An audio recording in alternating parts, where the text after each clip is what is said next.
dans cette nouvelle vidéo, nous allons écrire un code pour calculer le quotient d'un nombre donné par un autre sans utiliser l'opérateur de division, et on nous propose d'utiliser l'opérateur de soustraction. Alors pour cela, nous allons mettre le code dans notre fichier. Alors je vais initialiser le dividende par un nombre à taper au clavier. Entrer le dividende,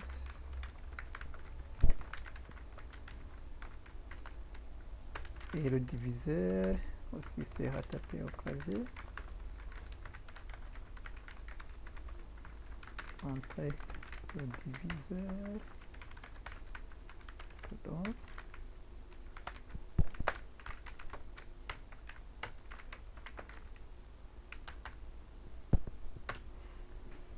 Alors je vais initialiser un compteur K. Alors tant que d'abord je vais, comme j'aurai besoin de la valeur du dividende à la fin, je vais faire une copie du dividende.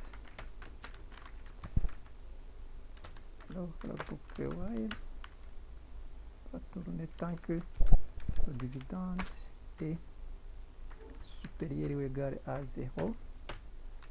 Pardon. On va mettre à jour le compteur, et puis on va mettre à jour aussi le dividende par la soustraction du diviseur, et à la sortie de la boucle, la valeur du quotient sera donnée par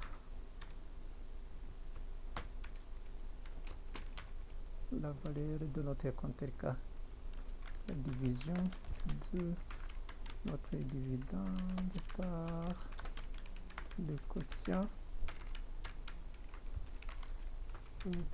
par le diviseur plutôt, et notre quotient qui est stocké dans le compteur K.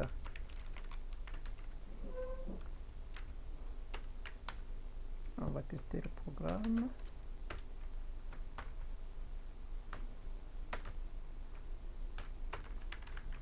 Bâton 3.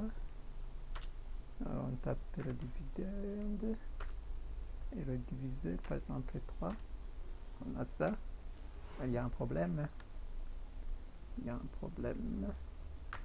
Alors on va voir. C'est-à-dire que on ne doit pas dire supérieur ou égal.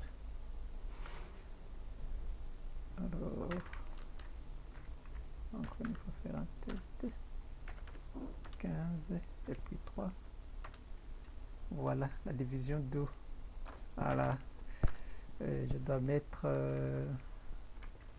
à ce niveau, je dois y mettre la copie de notre dividende. Voilà.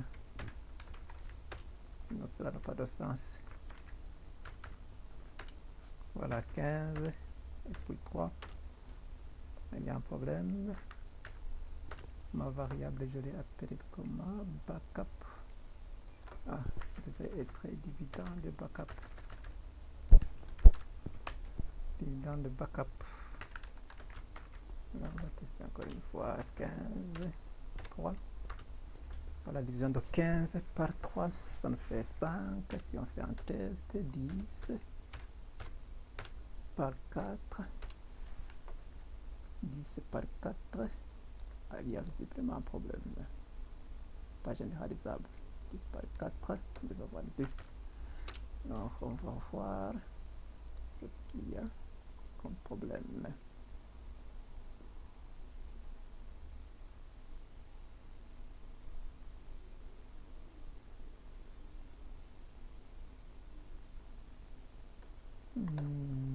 Visiblement, il n'y a pas de souci avec ça.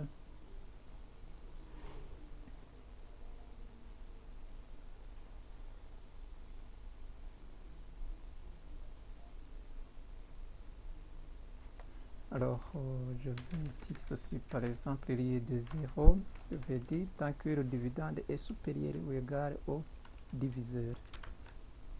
Peut-être. Alors, ça peut marcher. Ça peut être une condition d'arrêt.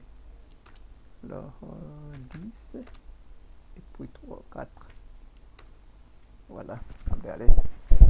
Ça a un sens. On peut tester pour 20 divisé par 6 par exemple. Voilà, c'est 3 et le reste c'est 2. Je crois que le programme pour le moment marche convenablement. Je clôture alors la vidéo.